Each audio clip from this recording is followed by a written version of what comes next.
Bienvenue dans le rendez-vous annuel, la fameuse FAQ. Salut à tous, ici Reg. Aujourd'hui on va faire la FAQ habituelle que je fais tous les ans sur plein de sujets différents. Je vous ai demandé de me poser des questions sur Instagram et sur Twitter et vous en avez posé vraiment pas mal. J'ai fait une vidéo bilan qui va sûrement répondre à beaucoup des questions que vous m'avez posées. Voilà, c'est une longue vidéo en plus, elle est sortie normalement il y a quelques jours. Donc si j'ai pas répondu à vos questions là, c'est que j'ai répondu à ces questions ou dans la vidéo bilan ou j'ai pas pu répondre à toutes les questions. Donc voilà, on va commencer tout de suite avec la FAQ. Donc c'est les questions que j'ai récupérées depuis les réseaux. Je vais pas dire vos noms, il y aura peut-être l'image si vous m'avez envoyé un message sur Insta ou Twitter, mais je vais essayer de pas dire vos noms, sauf sur Twitter je crois qu'ils sont affichés. Mais on va commencer tout de suite avec quel est ton top 3 du MCU, série et film inclus. Film ça reste Infinity War pour le coup, j'ai revu un peu Ragnarok à la baisse, je préfère Love and Thunder, mais je pense que maintenant de tête ça devrait être un Infinity War, Love and Thunder, Eternal et Loki, allez on va dire. Comment as-tu géré le harcèlement sur Twitter et YouTube? Alors comme vous le savez, je suis très polémique sur Twitter pour mes opinions tout simplement. Le harcèlement tout simplement, il y a des jours où ça me fait un petit truc quand je suis très fatigué et je vois un connard qui m'insulte et tout, je le bloque et ça m'énerve. Mais dans 99% du temps, je m'en fiche. Ça me fait rien.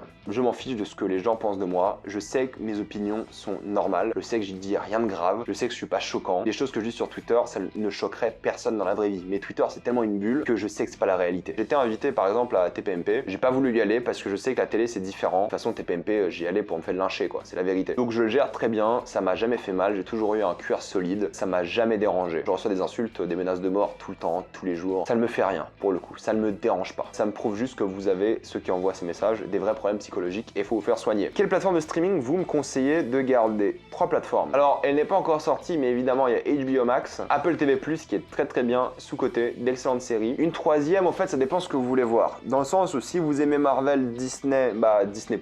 Si vous aimez les séries un peu plus petites, peut-être dans la majorité du temps, plus d'auteurs, je dirais MyCanal. Si vous aimez les séries de Netflix.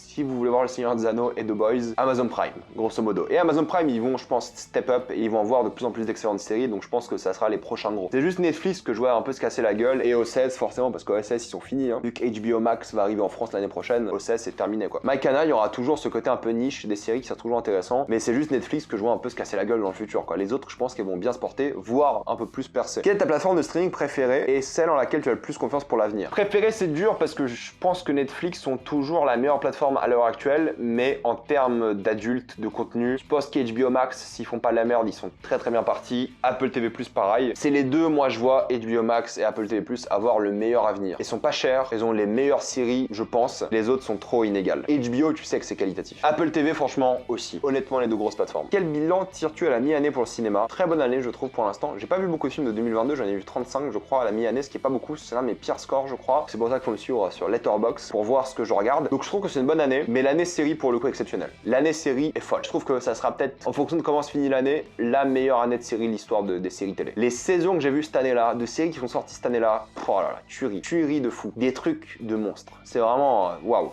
Waouh. Est-ce qu'un réalisateur t'a déjà demandé de dire du bien de son film? Non, je ne pense pas. On m'a déjà demandé de faire des critiques de films, de courts-métrages, de films et tout, mais non. En fait, ils savent que je suis pas accessible et je pense pas que je suis très apprécié par les gens dans le cinéma français. On m'a déjà dit que si j'allais à Cannes, j'allais me faire péter la gueule. Ça me donne vraiment envie d'y aller pour le coup. Voir de qui viendra le coup de poing. Pour le coup, non, je pense pas que je suis très respecté dans le cinéma français. Par les artistes du cinéma français non plus, je pense pas et je m'en fous. Pour le coup, donc non, pas de réalisateur qui soit venu me dire des trucs. Des films en tête où le tatou est mis en avant, The Girl with the Dragon Tattoo. Vas-tu refaire des classements de réal? Oui et non. En fait, le problème avec les classements de réal, c'est que j'aime bien les faire, mais il faut que j'arrive à faire un meilleur marketing dessus. Parce qu'elles font pas toujours beaucoup de vues, alors qu'en vrai, ça intéresse les gens. Mais juste que je ne fais pas bien le marketing sur les miniatures de metteurs en scène et tout. Par contre, ouais, si je veux taper une vidéo à 20K, ouais, je sortirai un classement de réal ou des choses comme ça. Quel est ton coup de cœur film série de l'année pour l'instant? Alors, série, c'est Severance. Je pense que film, je ne peux pas choisir. Il y en a vraiment plein et on en parlera dans la vidéo meilleur film de l'année, comme d'habitude. Question pour la FAQ, penses-tu que le format physique va de plus en plus disparaître à cause des plateformes de streaming? C'est pas à cause des plateformes de streaming. Je vais vous montrer un truc, j'arrive. Le problème ne sont pas les plateformes de streaming. Le problème, c'est que les DVD, les Blu-ray sont beaucoup trop chers et ne sont destinés qu'à un seul type de personnes, les gens comme moi, ceux qui aiment les collectionner. C'est pour les gens qui voient des promos, qui voient des offres et qui craquent et qui achètent des Blu-ray. Donc non, c'est pas les plateformes de streaming qui vont tuer un peu le monde du Blu-ray, c'est les Blu-ray eux-mêmes car ils sont trop chers. Mais là, j'ai acheté du coup Mad Max Fury Road, incroyable, 4K Blu-ray, je l'ai eu pour 12 € je crois. Ce qui reste un peu cher, hein. Moi 4K, si c'est plus de 15 balles, Immortal, j'ai du mal. Les Éternels, voilà, 4K Blu-ray, et la trilogie John Wick. Donc c'est vraiment fait pour les collectionneurs qui ont envie d'avoir le format physique. Mais pourquoi acheter la trilogie John Wick quand elle est disponible sur Prime Video? Même si elle sera pas disponible pour toujours, c'est des films connus, ils seront sûrement à un endroit ou à un autre d'internet, à un moment ou à un autre quoi. Donc voilà, c'est pour les collectionneurs, donc c'est eux qui sont tout seuls à être aussi chers. Et ils savent que c'est que pour les collectionneurs maintenant, du coup ils augmentent encore plus les prix, c'est honteux. Alors là il y a beaucoup de questions, je vais pas répondre à toutes les questions, je suis désolé. Je vais répondre à la question, est-ce que je participe à des salons comme Icon, Japan Expo? Non, car j'ai pas le temps, tout simplement, malheureusement. Mon repas parfait, je suis passé vegan depuis plus d'un an, bah félicitations pour ta transition vegan, bienvenue au club. Moi mon repas parfait, je suis con hein, mais moi c'est une pizza, j'adore les pizzas. Moi c'est pizza margarita, et en vegan c'est pas ouf, mais c'est pas mal, donc je ne peux pas te donner d'idées, mais moi j'adore les pizzas pour le coup. Prochain tatouage, j'ai plusieurs idées en tête. Là j'ai un serpent.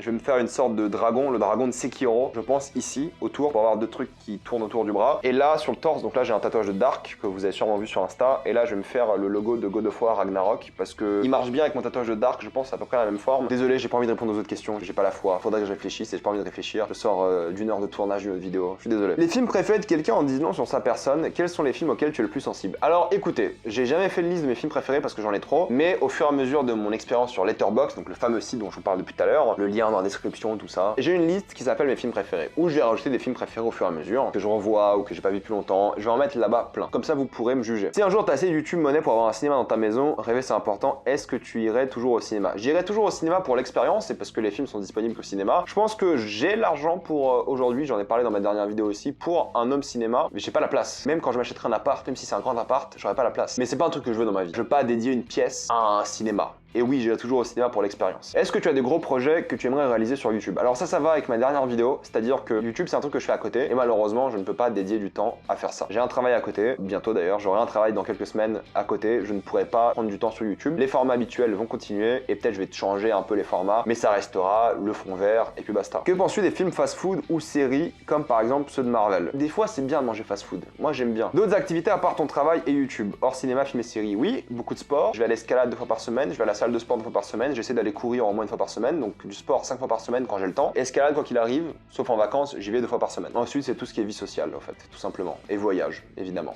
quand j'ai le temps, quand j'ai des longs week-ends ou quand je vois une belle opportunité pour y aller, ouais c'est ça. J'aime beaucoup faire tout ce que je fais, le sport, voir mes potes forcément, des choses comme ça. Et voyager j'adore aussi quoi. J'ai pas eu le temps de voyager ces 2 dernières années, pas beaucoup parce que j'ai très peu de vacances. Avec le CDI étonnamment j'aurais plus de temps, parce que j'aurais enfin des vraies vacances à poser. Vu que j'étais en stage pendant 2 étés d'affilée, j'ai pas eu de vacances, ou quasiment pas. Peut-être une question bête, mais es-tu heureux? Oui, je suis heureux depuis un moment maintenant, et ça fait plaisir. Je suis vraiment heureux, je pense, depuis 2018. Avant, je me recherchais encore un petit peu. Depuis 2018, je pense que je suis vraiment heureux, et je me suis toujours donné à fond pour atteindre mes objectifs. Et ça rend heureux quand tu réussis. Même si quand tu réussis pas, ça te forge et ça te donne envie de continuer, donc je suis très heureux, ouais. Je suis fatigué, c'est différent, mais je suis heureux, jusqu'au burn-out, c'est une blague. C'est juste que je fais ces vidéos toujours en fin d'année et j'ai besoin de vacances. C'est pour ça que j'ai l'air beaucoup plus fatigué dans ces vidéos là. Dans quelle salle de cinéma vas-tu voir tes films à Lille? Alors je vais à l'UGC Cinécité Lille, je vais au Majestic et au Métropole. Je ne vais jamais au Kinépolis de l'Homme parce que faut que je prenne le métro et j'ai la flemme. Donc je vais au cinéma rue Béthune. En plus j'y vais à pied donc ça m'arrange. Hello, comment vas-tu? Comment devenir comme toi? Par où on commence? C'est simple, il faut travailler. Mais travailler intelligemment. Moi quand je me suis dit je vais être à fond sur YouTube, enfin à fond, à côté de mes études, j'ai regardé d'autres chaînes, j'ai regardé comment elles travaillaient, comment elles sortaient leurs vidéos, à quel moment, quel impact avaient leurs vidéos, comment ils réfléchissent et comment ils bossaient, tu fais une étude de marché, tu te lances, si tu veux te lancer sur YouTube. Mais sinon, ça marche par un vrai travail aussi. Quand j'ai des entretiens pour les stages que j'ai fait, tu regardes la boîte, t'analyses les concurrents, t'essaies d'un peu pré-shot les questions, tu regardes des guides, tu t'entraînes en fait. Tous les entretiens que j'ai fait, et je trouve que je suis assez bon en entretien. Là, pour vous dire, le travail que j'ai trouvé là, c'est un CV à envoyer, le travail que je voulais quoi. C'est la chance, hein, je suis d'accord avec vous aussi. Le recrutement, c'est aussi une question de timing. Je me considère assez bon en entretien parce que je me prépare, je suis à l'aise, mais je me prépare vraiment quoi. Pour moi, les entretiens, ça prend vraiment beaucoup de temps à se préparer. Faut réfléchir à des dizaines de questions, faut savoir exactement ce que fait la boîte, trouver les bons termes, trouver les mots-clés que tu vas passer en entretien. Et puis au travail, pareil, quand tu galères au travail, dans les stages, quand tu commences un stage, j'ai toujours galéré. C'est normal, hein, c'est le début, quand j'ai commencé mon CDI, je vais galérer, c'est le début, les 2 premiers mois sont toujours horribles. Mais t'apprends parce que tu travailles intelligemment, tu réfléchis. Et en fait, la fainéantise, c'est un truc qui tue des gens, quoi, sans déconner. Donc si tu veux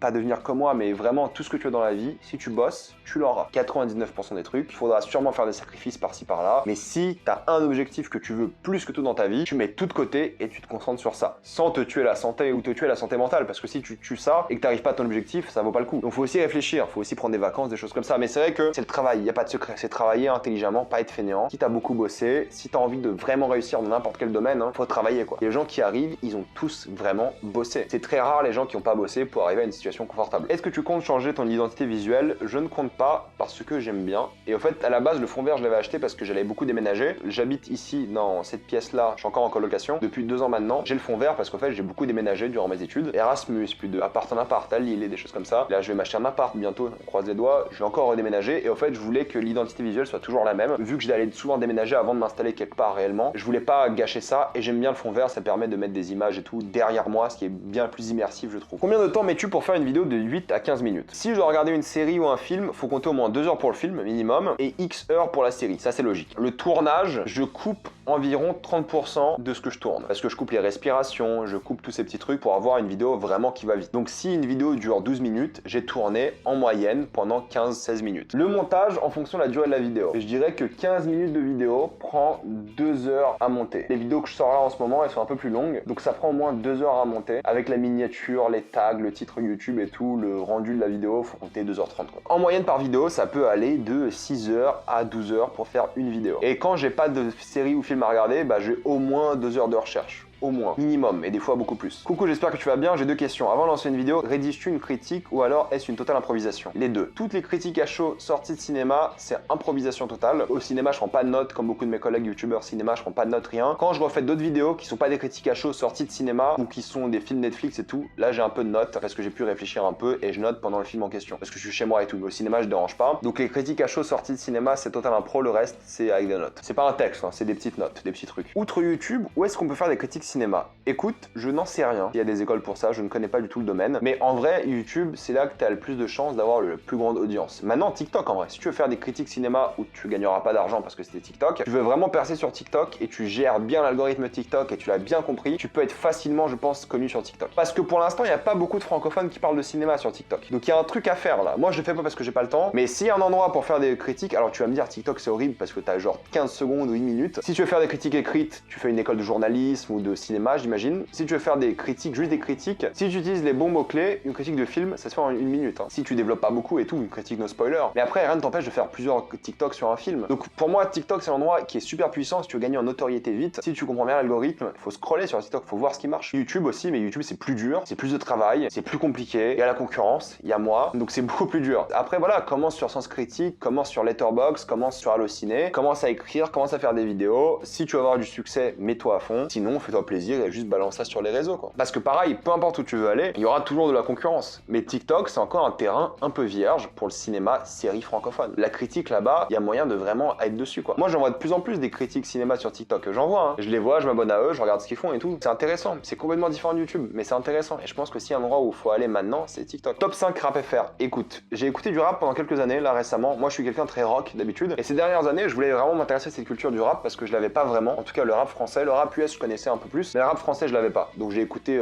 tous les classiques hein, et les gens récents. Et le rap m'intéresse plus depuis quelques années. Il y a plus de sons qui m'intéressent, qui sortent. Il y a plus grand chose qui m'intéresse. Et j'ai dû arrêter d'écouter du rap en 2019, du rap FR. Et je me suis remis sur le rock en fait. Est-ce que tu penses qu'il serait intéressant de faire un service de streaming européen pour valoriser le contenu audiovisuel européen sans pour autant rivaliser avec Netflix, Disney Prime ou Prime Video? Disney Prime, Disney+. C'est simple, en fait, le truc c'est que on peut pas avoir un service de streaming européen. On a déjà Arte, ce qui est un peu un truc entre les deux. Mais le truc c'est faut que ça vienne d'une entreprise privée. Faut pas que ça vienne d'un État ou de l'Union européenne. Faut que ce soit fait pour l'argent et qui motive les gens à s'abonner pour leur série. Mais ce que l'Union européenne a fait qui est intelligent, c'est qu'ils ont forcé toutes les plateformes de streaming à produire au moins 30% de contenu local. Donc tous les géants américains qui viennent, il faut qu'ils produisent au moins 30% du contenu européen. Donc ça embauche des gens en Europe, ça crée des séries en Europe, ça crée de la culture. En général, les séries cartonnent en plus. Donc je pense pas qu'il y a besoin d'une plateforme streaming, genre on va dire publique, à moins d'agrandir Arte par exemple, ou la rendre plus puissante ou un truc un peu similaire. Un Arte de l'Union européenne, ça serait cool. Ouais, faudrait qu'il soit gratuit par contre. Vu que c'est l'argent public, faudrait qu'il soit gratuit. Par contre, faudrait bien une plateforme de streaming qui puisse rivaliser, qui soit européenne. Ça serait cool. Les plateformes de streaming, une compagnie de téléphone, tous les gens américains, il faudrait qu'on ait un équivalent européen qui puisse rivaliser. C'est compliqué, hein. On n'a pas la même culture. C'est compliqué, on n'a pas la même puissance d'expansion, mais ça serait cool. Mais il faut que ça vienne du privé, je pense. Je vais pas répondre à toutes les questions ici. Je vais répondre à celle sur Rick et Morty. Saison 5, j'ai vu, j'ai adoré. Moi, j'aime beaucoup Rick et Morty depuis qu'ils sont devenus un peu plus indépendants. Enfin, j'adore toutes les saisons de Rick et Morty. Je m'éclate beaucoup devant. C'est très drôle. J'aime beaucoup Rick et Morty. Je la prends moins au sérieux que les genre 2-3 premières saisons saisons, mais j'aime quand même beaucoup ces nouvelles saisons. Mais elles font aussi beaucoup moins parler d'elles, hein, parce que je pense que la hype Rick et Morty est finie. C'est encore très populaire, hein, mais c'est pas la hype de la saison 3 qui était folle, je me rappelle, c'était une dinguerie à l'époque. Mais là, c'est un peu fini, mais ouais, j'adore quand même Rick et Morty, c'est différent. Ça a peut-être un peu perdu sa subtilité et ça en a un peu plus rien à faire, mais ça reste quand même très divertissant, je trouve, et j'aime beaucoup. Et oui, j'ai regardé Supernatural, je crois que je me suis arrêté à 8 saisons et j'ai pas envie d'en parler parce que je me rappelle plus. Je sais juste que j'ai adoré la saison 5 et grosso modo, les 5 premières saisons sont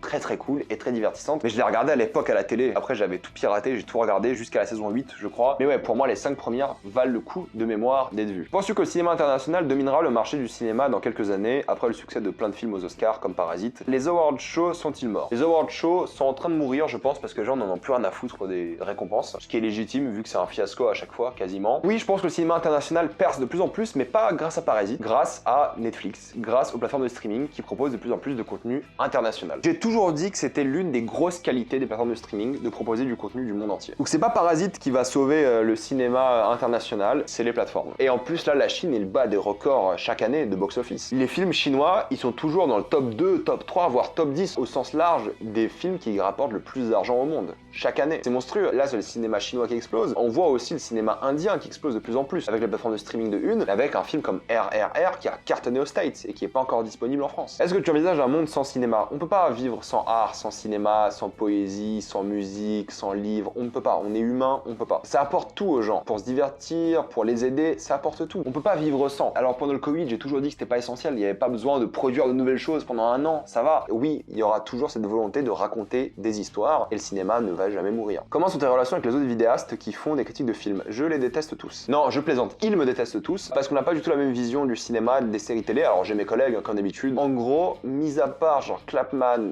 Intercut, David de Film Talker qui fait plus beaucoup de vidéos, Dirty Tommy, Zoltan qui fait plus du tout de vidéos, tous les autres, je crois qu'il me déteste. Il me déteste pour mes opinions Twitter. Captain Popcorn, je me suis déjà embrouillé avec lui parce qu'il faisait sa pleurnicheuse sur Twitter. Oh mince, j'ai pas vu No Way Home un jour à l'avance, comme tout le monde, j'étais pas invité à la séance presse. Frère, c'était mardi soir, le film sortait mercredi. Tranquille. Il m'a bloqué à cause de ça sur Twitter. Indepanda, il m'a bloqué parce qu'on est d'accord sur rien. Et Indepanda, il a un caractère, voilà, vous le connaissez. Mr. Fox m'a bloqué aussi parce que je dis que la VF c'est de la merde et je maintiens. Et lui, il fait des vidéos de VF. Le clap, il m'aime pas, je crois non plus. Personne ne m'aime en fait. J'ai une attitude qui est très anti-cliché cinéma. Déjà, je vote pas à gauche, qui est un peu un cliché.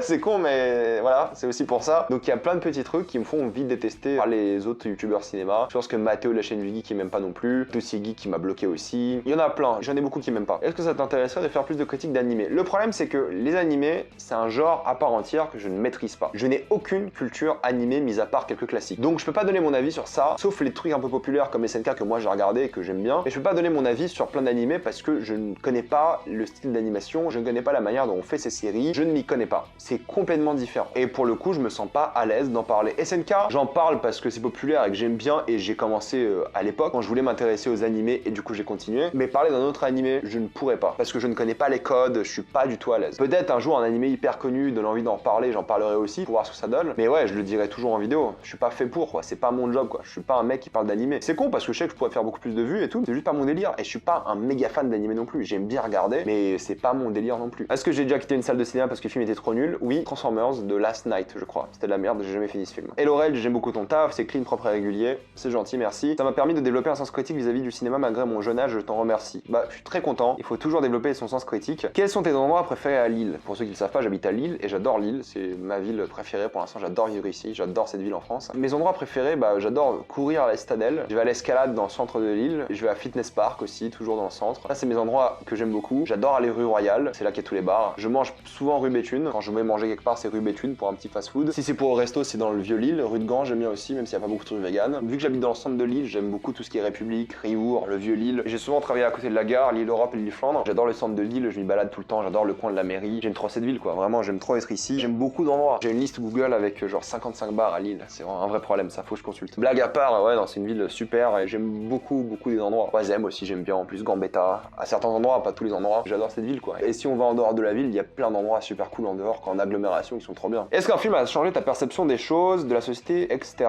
Si oui, lequel? Un film, non. Des documentaires, oui. Et au fait, c'est tous les documentaires sur le véganisme qui m'ont fait devenir vegan. J'en ai déjà parlé sur ma chaîne secondaire de pourquoi je suis vegan. Pour faire simple, au début, c'était un défi pour moi de le faire. Et je me suis renseigné, j'ai regardé des documentaires. Et au fait, ça m'a vraiment ouvert les yeux. Depuis, j'ai pas remangé de la viande. J'ai pas pu, quoi. C'était pas possible pour moi. Donc ouais, les documentaires vegan, j'ai fait une vidéo sur ça qui a énormément bidé sur ma chaîne principale. Eux ont littéralement changé ma vie, ouais. littéralement. Et puis tous les documentaires d'escalade aussi, ça je kiffe et ça me motive bien à faire du sport. Ouais. Est-ce que tu aimes les groupes genre Metallica, Rammstein, etc. Rammstein, pas trop. Avenged Sevenfold, ça j'aime bien. En ce moment, je suis rock années 90, années 2000, les classiques pour le coup. Et là, je suis en train de chercher un peu plus des trucs indépendants de ces années-là. Et ouais, je suis globalement rock années 90, années 2000, les rock avec lesquels j'ai grandi, en fait, tout simplement. Tous ces classiques-là, pour le coup. Donc ouais, je suis très rock, mis à part Rammstein, que je suis pas très fan. Les autres que tu as cités, j'aime beaucoup, et plein d'autres dans le style que j'aime bien aussi. Hello, comment connais-tu autant de choses sur le cinéma? J'ai regardé des films, des documentaires, et j'ai lu. C'est juste par passion, pas du tout avec mon travail. J'ai juste lu, regardé des documentaires, j'ai suivi des gens sur les réseaux qui parlaient de ça, et c'est comme ça, en fait, au fur et à mesure. Comme vous devez des fois apprendre des choses sur le cinéma parce que je vous dis des trucs, surtout dans les actualités. C'est pareil, actualité, making of, des trucs comme ça, quoi. Est-ce que tu aurais envie d'ouvrir une chaîne secondaire où tu parlerais de politique? Alors non, car je n'ai plus le temps, et la politique c'est dangereux. Encore sur Twitter, ok,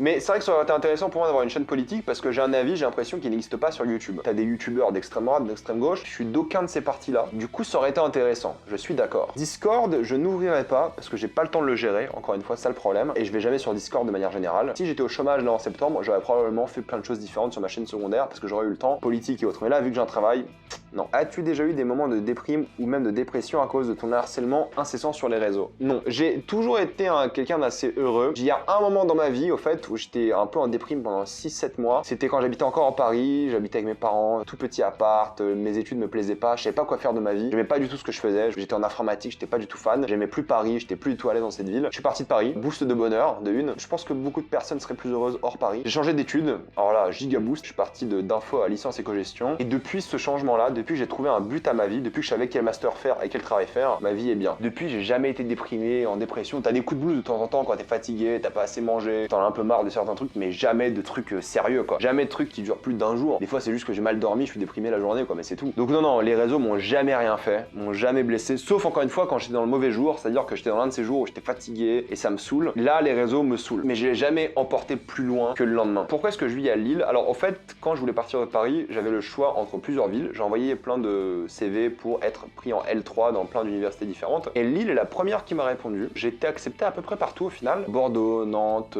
Toulouse, Montpellier, toutes ces villes-là. Mais Lille m'a le plus attiré parce qu'il fait moins chaud. Oui, c'était ma raison principale. Je suis là parce que j'aime la météo lilloise, parce que je ne supporte pas la chaleur, je meurs quand il fait chaud. Et je me suis dit, parfait. Et en plus, j'ai entendu de très bonnes choses sur Lille et je suis clairement amoureux de la ville depuis et je compte y rester, ouais. T'en penses quoi de ton évolution sur YouTube? Je suis très content. Il suffit de regarder mes vidéos au final. Regardez mes vidéos de 2012 à maintenant. Il y a une vraie évolution dans la manière dont je parle, des vidéos, des concepts et tout. Une vraie évolution, j'en suis content. Et cette année-là, j'ai vraiment l'impression d'avoir encore plus évolué et ça, je suis grave content. Pourquoi tu n'as pas encore regardé les 3 magnifiques films Berserk dispo sur Netflix? Parce que Berserk, j'ai envie de le lire. J'ai pas encore vu les films et je regarderai les films après. Vous savez que je suis un énorme fan de Dark Souls, de tous les Souls, et je sais que Berserk est une énorme inspiration, mais j'ai pas eu le temps de le lire, mais je dois le faire. Et ensuite, je regarderai l'animé et puis les films et tout. Comment tu gères YouTube, école, travail, vie privée? C'est simple. Organisation. Pour vous donner là ce qui se passe durant mon stage, je me réveille à 7h du matin, je bosse de 8h à 17h, ça fait 39 heures semaine. Quand je suis en télétravail, j'en profite pour faire une vidéo à midi ou regarder un épisode d'une série que je dois critiquer plus tard. Sinon je suis au travail, je sociabilise avec mes collègues et tout, normal. 17h et quelques, je rentre chez moi. Là il se passe deux choses. Si j'ai le temps, je vais au sport pendant 1 heure et demie. Je fais à manger pour le lendemain, parce que j'aime souvent faire à manger pour le travail le lendemain, ça fait des économies forcément. Et de 21h à minuit en moyenne, je fais YouTube. Ça m'arrive peut-être 3 fois en semaine. Mais après, des fois c'est plus tard que minuit. Des fois je vais pas au sport, du coup je fais 2 heures de plus. Des fois je fais un petit dîner, du coup voilà. On va dire YouTube c'est au moins 3 à 5 heures par jour minimum. Donc des fois c'est relax, des fois c'est des montages pendant toute une soirée quoi. 3 heures d'affilée que du montage, du tournage, l'écriture, des trucs quoi. Et le week-end, ça dépend des week-ends, mais il faut compter au moins pareil 6 heures par jour le week-end, minimum. Ça me semble honnête. Ça doit faire 30 heures par semaine à peu près quoi, on va dire. Donc c'est l'organisation, parce que du coup faut que je m'organise. Attends, il y a tel film qui sort tel jour, ok je vais voir ma copine ce jour-là, ok je vais voir mes potes ce jour-là, je vais aller au sport ce jour-là, ah il y a cette série qui sort ce jour-là, il y a une série qui sort la semaine prochaine, je vais prendre un week-end de repos, je vais faire des vidéos en avance. Je m'organise ma vie par rapport à YouTube, dans la grande majorité du temps, surtout cette année-là. Mais ouais, c'est une question d'organisation, de volonté, de discipline. Et dans la vie, plus t'en fais, plus c'est facile d'en faire. C'est cliché, mais c'est vrai. Tu comptes reprendre la chaîne Twitch?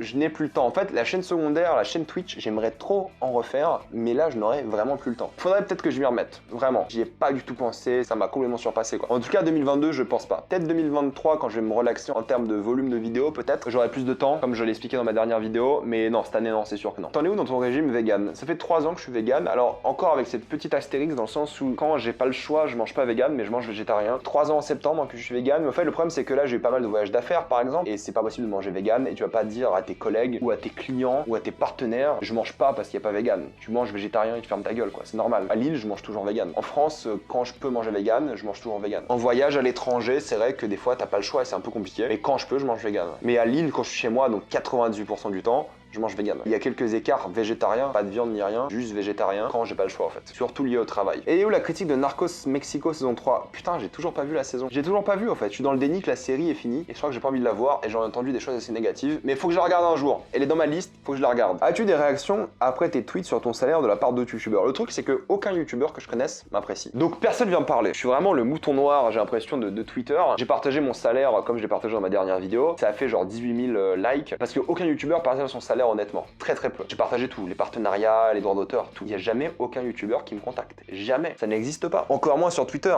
où j'ai un avis qui énerve les gens. Et je pense qu'il y a plein de gens qui me prennent pour un gros con, pour un connard, pour un mec qui veut du buzz, de la provocation. Ce qui n'est pas vrai. Je ne veux pas du buzz, je m'en fous de votre buzz, je veux pas de la provocation, je dis juste ce que je pense. C'est juste que vous n'êtes pas d'accord avec moi et ça vous vexe. Alors que moi, je n'ai jamais rien eu de personnel par rapport à qui que ce soit. J'ai juste défendu mes arguments, mes opinions. Mais ça vexe les gens parce que les gens se vexent facilement, me bloquent, me parlent jamais, me prennent pour un trou du cul et des choses comme ça. C'est leur problème. Moi je m'en fous du regard des autres, du moment que je fais mes choses, je fais bien mon travail et ces choses-là. C'est une question intéressante, c'est ce que je disais justement sur Twitter. Est-ce que je préfère perdre de l'argent ou non la liberté d'expression? Le truc c'est que oui, comme je l'ai dit, ce que je dis sur les réseaux, sur Twitter, ça me fait perdre de l'argent, des abonnés, des choses comme ça. Mais des fois je vois des choses sur ces réseaux qui sont énormément partagées, énormément likées et personne s'y oppose. Personne avec de la notoriété un peu s'y oppose. Des trucs politiques et des choses comme ça. Mon opinion politique est très peu représentée sur ces réseaux-là. Je trouve ça pertinent aussi pour les gens d'être confrontés à mon opinion. Parce que s'ils ont toujours les opinions ou d'extrême gauche ou d'extrême droite, ça ne sert à rien. Il faut aussi des gens qui ont mon opinion, qui pensent un peu différemment, même si sur Twitter c'est pas l'endroit pour débattre. C'est un sacrifice que j'ai fait pour la liberté d'expression. Je le fais de moins en moins parce que maintenant j'ai un travail, un CDI et tout, du coup j'ai moins envie de faire le con sur les réseaux. Il y a des trucs qui peuvent être mal interprétés, mais oui, si je fermais ma gueule comme tous les youtubeurs, j'aurais plus d'OP,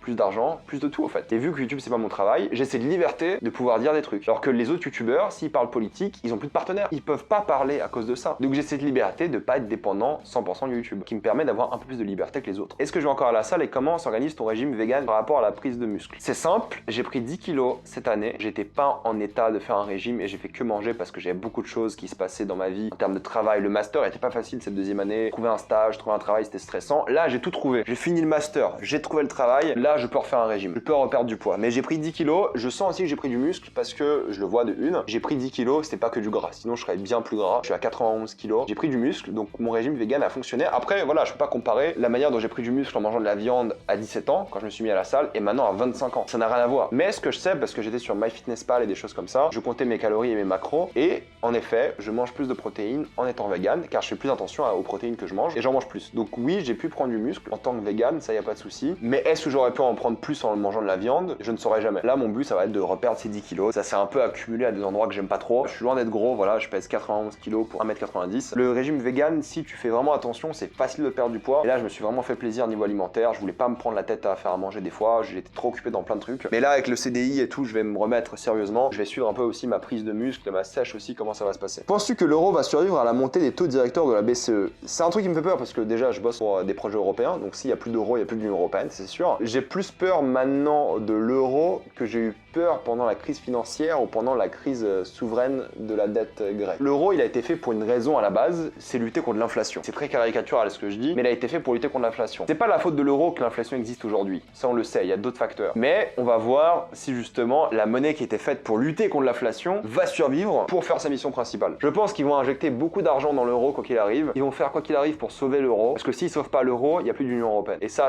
va être tragique. Ça va être dramatique de fou. Donc je pense que ça va survivre, mais c'est sûrement le plus gros défi que l'euro a connu, peut-être de son existence, d'après moi. On verra comment ça évolue. Le pire est à venir, c'est durant l'hiver que ça va être très très dur. Tu te définis comment politiquement? Je me définis de centre-gauche. Beaucoup rigolent quand je dis que je me considère comme socialiste, mais je me considère comme socialiste, libéral, pro-Union européenne. Vous savez pour qui j'ai voté. C'est pour ça que ces gens-là n'existent pas beaucoup sur Twitter. Je considère qu'il faut un laisser-aller économique, mais il faut que l'État intervienne pour réguler quelques trucs, pour pas que ça finisse comme à Dubaï ou aux States. Donc je me définis comme un libéral, centriste, tendance à gauche plutôt qu'autre chose. Donc ouais, je me rapproche politiquement, on va dire, de LREM, Europe Écologie Les Verts et le Parti Socialiste quoi. C'est la même chose mais différentes couleurs. Sauf LREM qui ont souvent souvent des tendances un peu plus à droite qu'à gauche. Pour faire simple, si Europe Écologie Les Verts était pour le nucléaire, j'aurais voté pour eux. Mais vu qu'ils sont anti-nucléaires, pas possible pour moi de voter pour un parti anti-nucléaire, quoi. C'est pas possible. Je voterai toujours pour un parti qui est pro-Union Européenne, qui est pro-nucléaire et qui est un peu libéral, quoi. Extrême gauche ou extrême droite, pour moi c'est mort, quoi. Voilà, c'était à peu près toutes les questions. Vous avez le droit à des vidéos assez longues, ces deux vidéos-là. J'espère qu'elles vous ont plu. J'essaie de répondre à pas mal de questions, mais c'est vrai que la vidéo est déjà trop longue. J'essaie de faire mon maximum. Encore une fois, merci à vous de suivre la chaîne. Merci à vous pour ces questions. Il y en a eu des centaines et des centaines. J'ai pas pu tout choisir. J'ai un peu choisi au pif, plus ou moins, parce qu'il y avait beaucoup de fois la même question et tout, mais j'essaie de faire du maximum sans prendre trop de questions non plus. La vidéo est déjà trop longue. Merci encore à vous de suivre la chaîne. De toute façon, pour vous, rien ne change. Moi, je suis en vacances normalement à l'heure actuelle. Vous avez des vidéos de manière régulière. Le rythme n'est pas cassé et je reviens en force après les vacances. Merci beaucoup à tous. Encore une fois, il faut le dire, c'est important. Et comme d'habitude, pensez à vous abonner à la chaîne pour plus de vidéos. Mettez un j'aime, ça aide beaucoup la chaîne. Suivez-moi sur tous mes réseaux et moi je vous dis à la prochaine fois. Salut à tous.